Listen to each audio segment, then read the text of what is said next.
Olá pessoal, meu nome é Fabrício Catai, eu trabalho na Microsoft como Technical Evangelist. Nessa apresentação vamos falar sobre a evolução do SQL Server. A ideia é apresentar um retrospecto técnico dos últimos 15 anos de evolução do SQL, desde a versão 7.0 até a versão atual 2014. Vamos começar falando sobre o histórico do SQL Server. O SQL 7, codinome Sphinx, foi lançado em 1999. Em seguida, tivemos o lançamento de uma das mais bem-sucedidas versões do SQL, o SQL Server 2000, Shiloh. O Yukon foi uma das versões mais aguardadas devido ao grande número de funcionalidades. O SQL Server 2008 tinha o codinome Katmai, e o Release 2, codinome Kilimanjaro, foi lançado em julho de 2010. O SQL Server 2012, ou Denali, inaugurou a família do Always On Availability Group, o novo modelo de cluster. E a versão mais atual é o SQL Server 2014, que não teve codinome, era conhecido simplesmente por SQL 14. A forma mais fácil de analisar a evolução do SQL Server é agrupando em versões. Por exemplo, podemos agrupar o SQL 7 com o SQL 2000, na qual o SQL Server 2000 trouxe uma série de refinamentos e robustez em relação à versão anterior. Assim como o SQL Server 2005, que trouxe uma série de novas funcionalidades, e ele pode ser agrupado junto com o SQL Server 2008 e com o Release 2. Por fim, nós temos o SQL Server 2012. Ele trouxe o recurso do Always On, muito importante para a família. E junto com ele, agrupamos com o SQL Server 2014. Isso, entretanto, não desmerece o impacto do produto atual. Na verdade, o SQL Server 2014 aponta para o futuro. Pegando uma frase do Satya, ele diz o seguinte: no mundo atual, os dados são consumidos muito rapidamente, da mesma forma que os dados são gerados de forma acelerada e em quantidade exponencial. Ou seja, não só é importante consumir os dados rapidamente, mas também pensar em como armazenar essas informações. Vamos começar falando do SQL Server 7.0, que é considerado um marco histórico. Primeiro, porque da versão anterior, que é o SQL 6.5, para o SQL 7.0, quase todos os componentes foram reescritos. Por exemplo, as páginas de dados eram de 2K e não 8K, não existia o arquivo de log, tudo era registrado em um arquivo de dados. O segundo motivo é sua arquitetura. No livro Inside SQL Server 7.0 é apresentada a arquitetura do produto dividida em grandes famílias. O Relational Engine é responsável por toda a parte de linguagem, desde a compilação de consulta à execução de comando. O Storage Engine corresponde ao armazenamento da informação. Isso inclui as estruturas de dados, heap, btree, assim como os arquivos de dados e logs. É interessante notar que essa arquitetura base não mudou e permanece praticamente a mesma até hoje. Vamos falar da família SQL 7 e 2000. A grande missão dessa família era emplacar a Microsoft como uma empresa de tecnologia para sistemas de missão crítica. Isso significa que os produtos deveriam ter estabilidade, escalabilidade e performance. Foi nesse momento que se introduziu o conceito de cluster do SQL, cujo objetivo era aumentar a disponibilidade. Em seguida, tivemos o SQL Server 2005, 2008 e 2008 R2. Essa família foi responsável por um grande avanço do SQL Server, que foi a grande quantidade de funcionalidades. A marca registrada foi a expansão dessas funcionalidades, desde recursos de CLR, XML, as DMVs para monitoração e por aí vai. Em seguida, temos a família do SQL Server 2012 e 2014. Ao contrário da família anterior, não tivemos tantas novas funcionalidades. Na realidade, foram lançados recursos de grande impacto. Entre eles, destaca-se o Hadron, que é o Always On, o Hackathon, que é o In-Memory OLTP, e o Apollo, o Column Store. Todos eles começaram como projetos antigos, desde 2007 e 2008, alguns em parceria com Microsoft Research, e foram incorporados como inovação do produto. Mais do que isso, essa família já aponta para o futuro, que é a integração de servidor com a cloud. Falamos das famílias, e agora vamos ver o que aconteceu em relação às funcionalidades. Começando pela questão de alta disponibilidade, ou os conhecidos nobs. Às vezes escutamos a necessidade de 5 nobs, 99,999%. Isso corresponde a 5,26 minutos ao ano de servidor sem serviço. Bom, o SQL Server 7 foi a primeira forma de cluster. Ele introduziu o cluster manual e funcionava normalmente, exceto quando era necessário aplicar um hotfix ou um service pack. Nesse caso, você tinha que desclusterizar as máquinas, aplicar os updates e depois reconfigurar o cluster. O SQL Server 2000 aprimorou esse processo e transformou ele da forma como a gente conhece hoje. No SQL Server 2005, houve a introdução do Database Mirroring. E o SQL Server 2008 conseguiu otimizar esse processo. Na verdade, ele fazia a compactação dos logs que eram enviados de uma instância para outra. Infelizmente, esse recurso não teve uma utilização muito próxima do que era esperado pela Microsoft, mas muitas das lições serviram para a criação do Always On Availability Group, que foi introduzido no SQL Server 2012. Esse não é um mirroring melhorado, e sim, os componentes foram completamente reescritos, porque a arquitetura é diferente. Outro ponto importante foi a evolução do hardware. Muita gente se esquece que nesses últimos 15 anos o cenário de hardware teve uma mudança significativa. Por exemplo, o SQL Server rodava somente em 32 bits, e hoje roda apenas em máquinas 64 bits. A arquitetura dos chips, tipicamente SMP, foi trocada por NUMA, na qual o tempo de acesso à memória não é uniforme. Esse é o conceito de memória distante. Assim como a performance de disco, que melhorou de forma radical com a introdução do Solid State.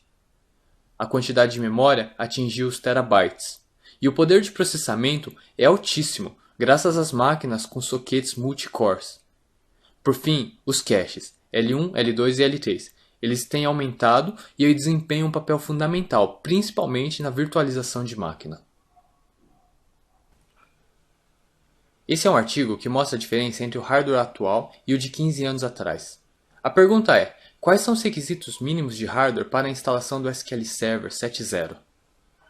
A resposta é, no mínimo, um Pentium 166 ou mais recente, um Pentium Pro ou um Pentium 2. Precisa apenas de 32 MB de memória RAM e 80 MB de espaço em disco. Esses números são muito baixos se comparado a hoje.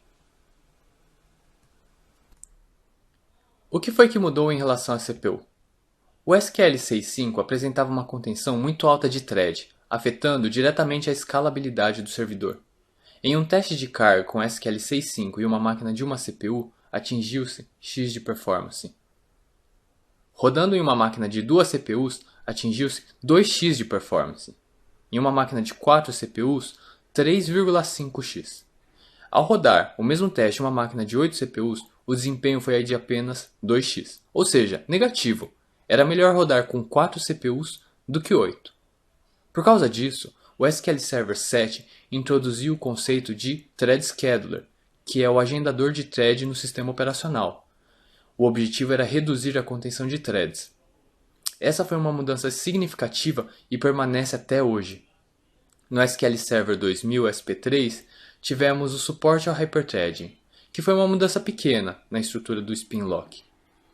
No SQL Server 2000 próximo ao SP4, tivemos a inclusão da plataforma de 64 bits Itanium.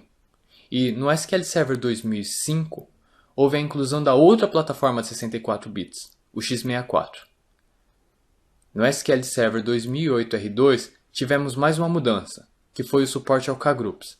Esse é um conceito do sistema operacional do Windows e permite utilizar mais do que 64 processadores. A quantidade de memória também aumentou ao longo do tempo. O SQL Server 7 suportava o limite de 3 GB, que na época era muita memória. A maioria dos servidores tinha 256 MB, 512 ou 1 GB. A quantidade de memória nos servidores foi aumentando, e com isso, o SQL Server 2000 introduziu o conceito do AWE. Dessa forma, era possível alocar o máximo de 64 GB de memória física. Assim, tornou-se comum encontrar servidores SQL 2000 com desde 2 GB, 4 GB a 8 GB, 12 GB. No SQL Server 2005, houve suporte ao NUMA. Essa era uma arquitetura predominante em sistemas de 64 bits. Além disso, essa foi uma mudança importante, porque as threads deveriam acessar memória local, e não memória distante, que é lenta. O aumento de memória também refletiu para dentro do SQL Server. Houve mudanças no gerenciamento de memória. No SQL 7, o buffer pool, também conhecido por cache de dados, poderia alocar toda a memória, no caso 3 GB, e eventualmente emprestar aos demais componentes do SQL Server. No SQL 2000, o buffer pool poderia chegar até 64 GB, enquanto que os demais componentes ficariam limitados a 3 GB. Os demais componentes eram Procedure Cache, Workspace, os locks, os pacotes de rede e etc. O SQL 2005 introduziu a nova arquitetura do Memory Manager. Ela era composta pelos Memory Clerks e pelo Buffer Pool. A vantagem desse novo Memory Manager é que era possível determinar quanto cada componente consumia de memória. O SQL Server 2012 consolidou os Memory Managers. Agora, inclusive o Buffer Pool era um Memory Clerk. Isso permitiu otimizar o uso de memória, não somente ao cache de dados, mas a outras funções. E foi no SQL 2014 que observamos o primeiro caso de uso de memória voltado às outras funções além do cache de dados. Usando a hipótese de que um banco de dados cabe em memória, foi desenvolvido o Hackathon. A tecnologia de storage também mudou bastante com a introdução dos discos Solid States. Esse disco armazena em uma memória não volátil, eliminando as partes mecânicas, como o motor, o braço, o cabeçote. Por isso, apresenta um desempenho muito melhor. Isso torna o TempDB como um ótimo candidato para Solid State, porque é um banco de sistema muito utilizado e que requer um alto desempenho. Existem 3 tipos de padrões de storage: discos locais, em uma rede SAN mapeado como Malum, em uma rede SAN georreplicada também mapeado como Malum. Dessas 3 opções, a terceira não é a mais adequada, porque o TempDB armazena dados temporários e não necessita da replicação geográfica. Em um ambiente de cluster, o disco do TempDB deve ser compartilhado, então a única opção é através de uma SAN e mapeado como Malum, que é a segunda. Bom, isso até o SQL 2012. A partir de então, é possível usar o TempDB em disco local e evitar todo o tráfego da rede SAN. E a partir do SQL 2014, há uma funcionalidade melhor ainda. Podemos usar os discos Solid States para melhorar o desempenho não só do TempDB, mas de todos os outros bancos de dados ao mesmo tempo. Esse é o recurso chamado Buffer Pool Extension. Disponível a partir do SQL 2014 com discos Solid States, os SSDs.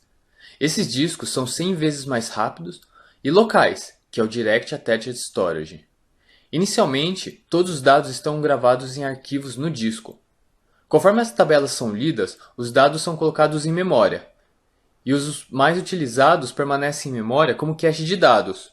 Esse é conhecido como Buffer Pool. O Buffer Pool Extension corresponde a uma camada intermediária, usando os discos SSD. Por isso, complementam a função da memória.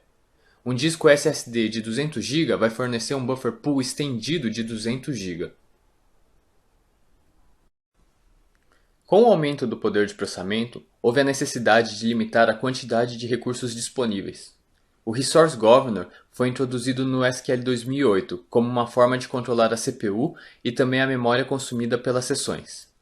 No SQL 2008 R2, o limite de memória restringe também os caches, que são recursos compartilhados entre sessões. No SQL 2012, tivemos a implementação do Hard Limit de CPU com cap máximo e, graças à consolidação do Memory Manager, tornou-se possível controlar todos os tipos de memória, inclusive o consumo feito por CLR. Por fim, o SQL 2014 adicionou o controle de I/O. Assim, temos a funcionalidade de controle, o Resource Governor, aplicável para todos os tipos de recurso, CPU, memória e disco. Vamos falar agora sobre o que mudou na estrutura de tabelas e armazenamento de dados. Existem 2 representações aqui, a forma lógica e a física. A forma lógica é representada por tabelas e índices, enquanto que a física é composta pelas estruturas, como por exemplo, heap ou B-tree. Esse modelo é antigo e vem desde antes do SQL7. Somente a partir do SQL 2005 introduzimos um conceito novo, as partições.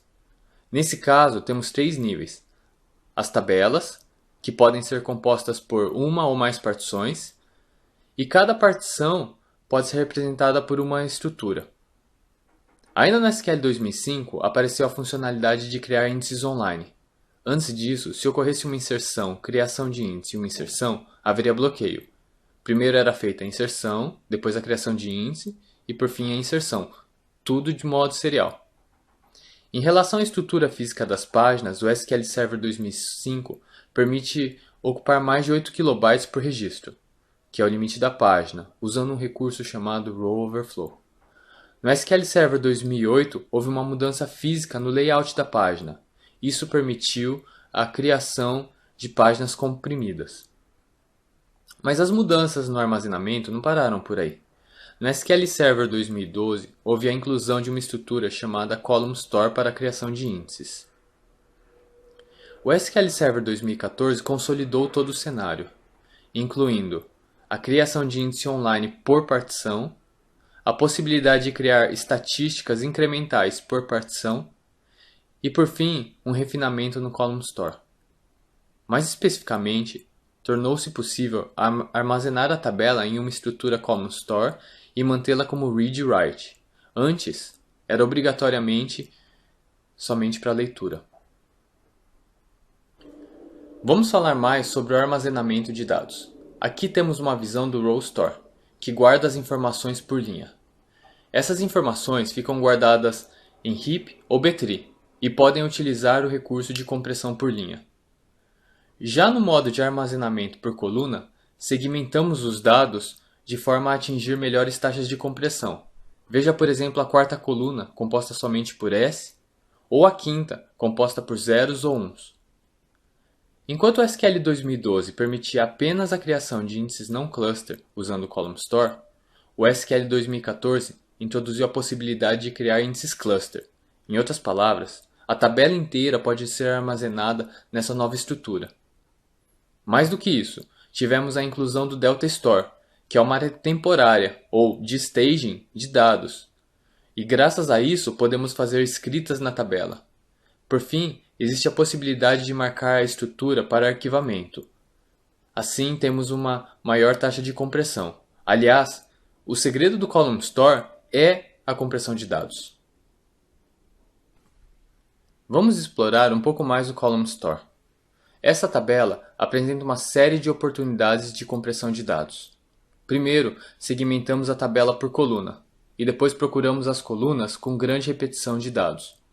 A quarta coluna, por exemplo, possui um sim, não, não, não, não. Podemos aplicar o algoritmo do RLE, o Run Length Encoding, para representar essa mesma coluna como um sim, 4 não. Essa seria a forma compacta. Em alguns casos, como na segunda coluna, Brasil, Estados Unidos, Brasil, Estados Unidos, Brasil, o SQL Server pode aplicar a reordenação de registros. É como reordenar numa sequência 010101 para 000111 e assim facilitar a compressão. Assim podemos agrupar Brasil, depois somente Estados Unidos e depois aplicar o RLE. Outra forma de economizar bytes é usando dicionários. O Column Store possui dois dicionários de string, o primário e o secundário, que é similar ao conceito de global e local. Assim podemos guardar 1 Brasil, 2 Estados Unidos, 3 sim, 4 não. Ao referenciarmos uma coluna, podemos usar os números ao invés da string. Na segunda coluna, de novo, ela ficaria 1, 2, 1, 2, 1. Esses dicionários, por sua vez, podem ser compactados usando Huffman, que atribui uma menor quantidade de bits para as letras mais comuns. Assim, poderíamos usar a vogal A com apenas 2 ou 3 bits, ao invés de 8. Da mesma forma, podemos usar um algoritmo de bit encoding para todos os tipos de dados em qualquer representação. Os números inteiros possuem tipicamente 4 bytes. Mas por que não armazenamos os valores mais comuns, como 0 a 128, usando apenas um byte? As strings, como dissemos, podem ser armazenadas usando Huffman e decimals podem ser transformados em números inteiros somente para o seu armazenamento. Ainda, se tudo isso não for suficiente, podemos marcar a estrutura para archival. Isso significa que será aplicado o Microsoft Express Compression, que é uma combinação do LZ77 com o Direct2. Isso é como se fosse um WinZip. Chegamos agora à rotina de compilação e execução. Desde o SQL7, todos os comandos passam pelo compilador TSQL. Esse compilador utiliza o método de otimização por custo, o Cost Based Optimizer, usando como base a distribuição estatística de dados. Em outras palavras, ele diferencia quando uma tabela tem poucos registros de uma tabela com milhões de registros. O resultado do compilador é um plano de execução. Já no SQL 2005, houve uma expansão do número de funcionalidades, e isso incluiu mudanças no otimizador. Agora é possível criar 2.000 estatísticas, enquanto que antes era possível apenas 250. Introduziu-se o recurso de atualização automática de estatística de forma assíncrona, a parametrização forçada de consultas e os plan guides. O plan guide, por exemplo, permite que o DBA redefina o plano de execução sem mexer em uma linha de código. No SQL 2014, tivemos duas grandes mudanças promissoras. Uma delas é o novo módulo de estimativa de cardinalidade, ou também chamado de derivação de estatística. Esse é o módulo responsável por estimar o número de linhas retornadas por uma consulta, antes mesmo de executá-la. Tudo isso é feito com base apenas nas estatísticas da tabela. O outro recurso é a DMV de Query Profile. Essa permite acompanhar o desempenho individual de cada operador. Antes, era possível ter uma ideia de qual comando estava sendo executado, mas não era possível entrar no detalhe de qual operador e qual o status dele. Mas o SQL 2014 traz uma mudança muito mais significativa, que é a compilação nativa. Esse é o Hackathon, também chamado de In-Memory OLTP. Esse recurso tira proveito do processamento em memória, que é o conceito de Main Memory Database. Para aqueles que se lembram do DBCC Pintable, o In-Memory OLTP é muito superior. Para explicar essa diferença, vamos olhar a arquitetura do SQL Server. Ele é composto por uma camada de comunicação de rede.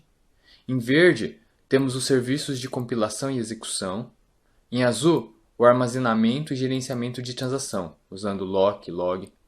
E na parte inferior, temos o gerenciamento de I/O, memória e thread.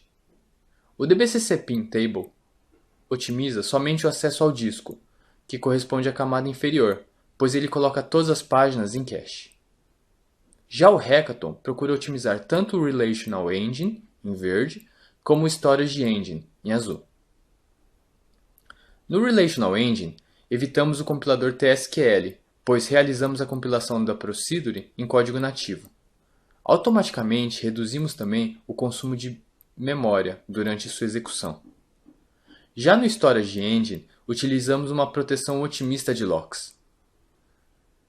Há também uma redução nas informações gravadas no log, e, na verdade, a proteção otimista significa sem bloqueios por lets ou locks. Há um gerenciamento de exceção posterior à ação e somente em casos raros. Assim, o Hackathon otimiza tanto o Relational Engine como o Storage Engine, assim como ele evita o acesso ao disco, pois todo o banco de dados fica em memória. Para finalizar, vamos falar da integração servidor e cloud. A arquitetura do SQL sempre utilizou a API do Windows para gravar os dados em disco. Essa é a chamada File API, e tem sido usada em todas as versões. Não houve nenhuma alteração em relação a isso, e por muito tempo não houve nenhuma mudança, nem mesmo no SQL 2005. Somente no SQL 2008 introduzimos o recurso de FileStream, que permite gravar os dados fora dos arquivos SQL, os arquivos MDF ou NDF, e ao invés disso gravam diretamente no disco. Já o SQL 2012, ele oficializa o suporte ao SMB. Embora esse recurso esteja presente desde o SQL 2000, através de trace flags, o SQL Server 2012 ele dá suporte à utilização de bancos de dados tanto de sistema, master, model, MSDB e TempDB, como também dos usuários.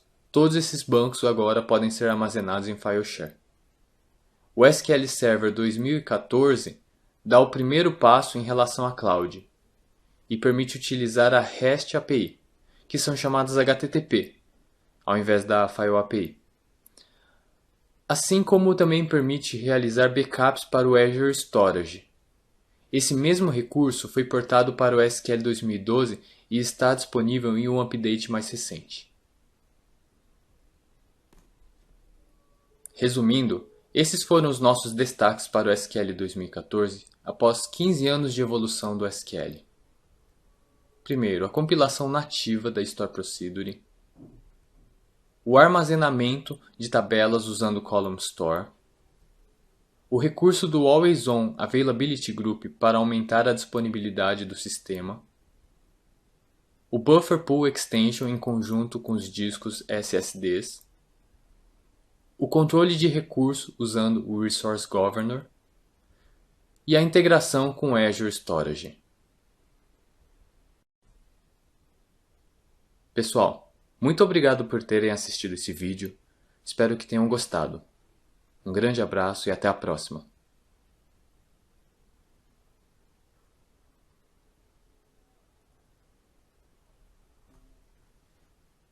Essa é uma breve lista de recursos preciosos e escondidos no SQL Server, são joias raras.